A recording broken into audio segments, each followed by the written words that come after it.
You're going to work for 40 years, retire with basically nothing, and then blame the economy. Unless you watch this video. No pressure. Welcome back, or welcome for the first time. Either way, buckle up, because today we're talking about something nobody's going to put on a greeting card for your 30th birthday. Not, "Congrats, you're thriving."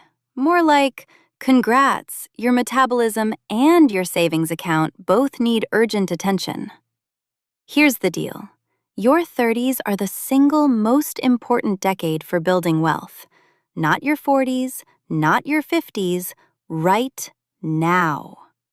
But nobody tells you the real stuff, the stuff that's slightly uncomfortable, a little counterintuitive, and honestly, a bit embarrassing that we weren't taught in school. So today, I'm going to tell you all of it. We're going to cover 7 things nobody tells you about building wealth in your 30s, including the one mistake that could silently cost you over 1 crore. Before we move on, if you want to learn more about money in simple terms without any jargons nor complex concepts, please subscribe to my channel. I am a mom who has spent way lot of time learning about money, and this is the place where I share everything that I have learned about it. Okay, let's address the most tried personal finance advice of all time. Stop buying lattes and you'll be rich. Here's what nobody tells you. That's not how math works. Let's say your daily coffee costs 250 rupees. That's 7,500 rupees a month, 90,000 rupees a year. Not nothing, sure, but you know what is something? The fact that the average person in their 30s is under-earning by lakhs compared to their market value because they haven't negotiated their salary, even once. Think of it this way.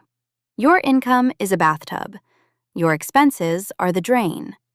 Personal finance gurus want you to obsessively seal the drain with tiny pieces of tape. Your coffees, your streaming subscriptions, your one weekend trip a year that keeps you sane.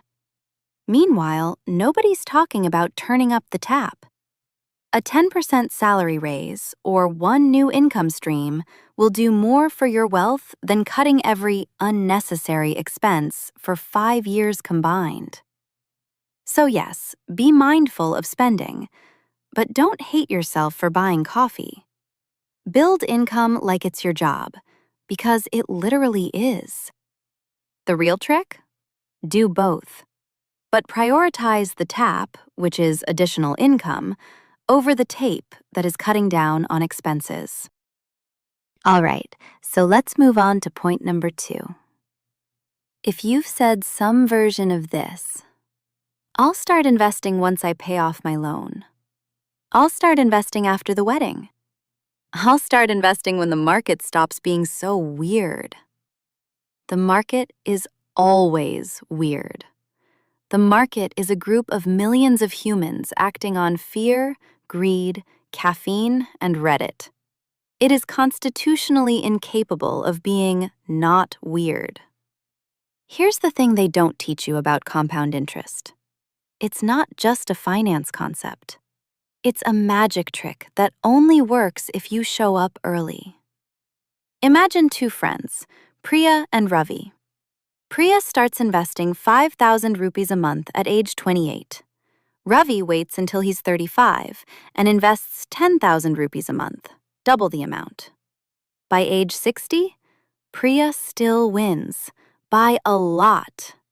That's not opinion, that's math being brutal. Starting late and investing more is like trying to catch a flight by running really fast through the terminal after it's already pushed back from the gate. The plane doesn't care how fast you run. The best time to start was yesterday. The second best time is today. The worst time is when things settle down. Here's something that will completely change how you think about money. In your 30s, your biggest asset is not your investments. It's your ability to earn. Your skills, your network, your reputation. Think of it this way. You could have 10 lakh invested, earning 10% a year. That's 1 lakh. Great. But if you increase your income by 1 lakh, that's 1 lakh every single month without depending on any market returns. Investing matters, obviously, but if you're not investing in yourself, you're ignoring the highest return on investment asset you have. Take a course, learn a high-income skill, ask for the promotion, switch jobs if you have to. You are not a fixed deposit. You are a growth asset. Act like one. So, what's the next point? They upgrade their lifestyle every time their income increases. Raise at work? Amazing! New apartment, new car. Somehow an espresso machine you didn't know you needed. This is called lifestyle inflation, and it is sneaky. Because it feels like you're treating yourself, which you deserve. But here's what's actually happening. You are running faster on a treadmill that doesn't move. Think of your income like a bucket of water. A smart person with lifestyle inflation has a bucket with holes. More water comes in, but it's draining out just as fast on designer shoes and investments in scented candles. The trick? When you get a raise, act like you didn't. Put the extra money to work before your brain even knows it exists. Your future self will thank you. Your present self might sulk for a week. That's fine. Okay, so moving on. Nobody builds a great sports team with only offense. And yet, when it comes to personal finance, everyone wants to talk about investments, growth, returns. All offense, all the time. Meanwhile, the defensive line is completely unprotected. I'm talking about term insurance and health insurance, the two things that can completely destroy your wealth-building journey if you ignore them. Here's a story.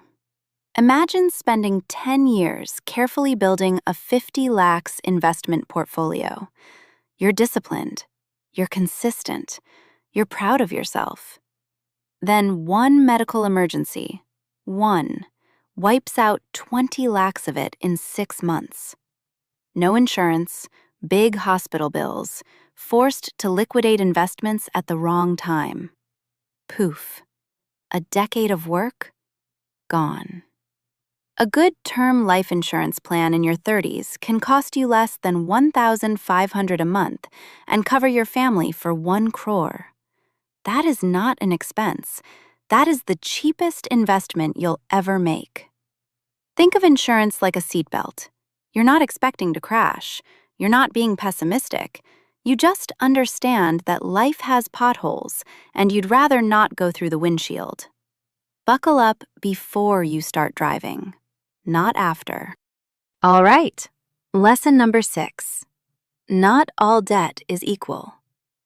This is extremely important and also something that took me embarrassingly long to figure out. There is debt that works for you, and there is debt that works against you. Good debt is debt that helps you build assets or income. A home loan at 8.5% interest, while your property appreciates at 10 to 12% annually. A student loan that genuinely increases your earnings. A business loan that generates returns higher than the interest. Bad debt is debt that funds consumption at high interest. Credit card debt at 36 to 42% annual interest. Buy now, pay later schemes that make it psychologically painless to overspend. Personal loans for things that don't generate any return. Here's the rule of thumb. If the asset you're borrowing for will be worth more than the loan eventually, and the interest is manageable, it can make sense. If you're borrowing to buy something that will be worth nothing in 3 years, or is already in your stomach, that's consumption debt, and it will silently rob you. A $50,000 credit card balance at 36% interest will cost you $18,000 per year, just to exist. That's money that could be compounding in your investments instead of going to a bank. Pay off high-interest debt aggressively. It is the best guaranteed return you will ever get. Okay, this is the part I promised you at the beginning. The last one.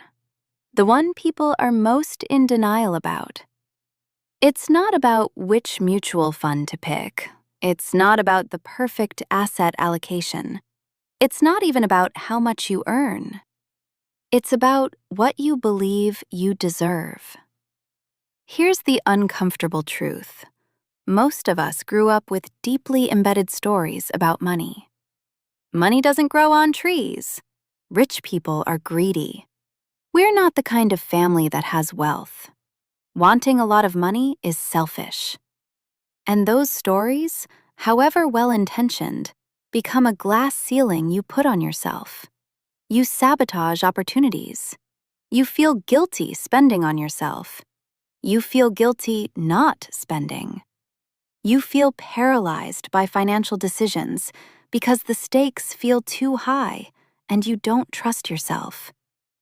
Wealth building is 20% strategy and 80% psychology, because the best financial plan in the world is useless if you won't execute it.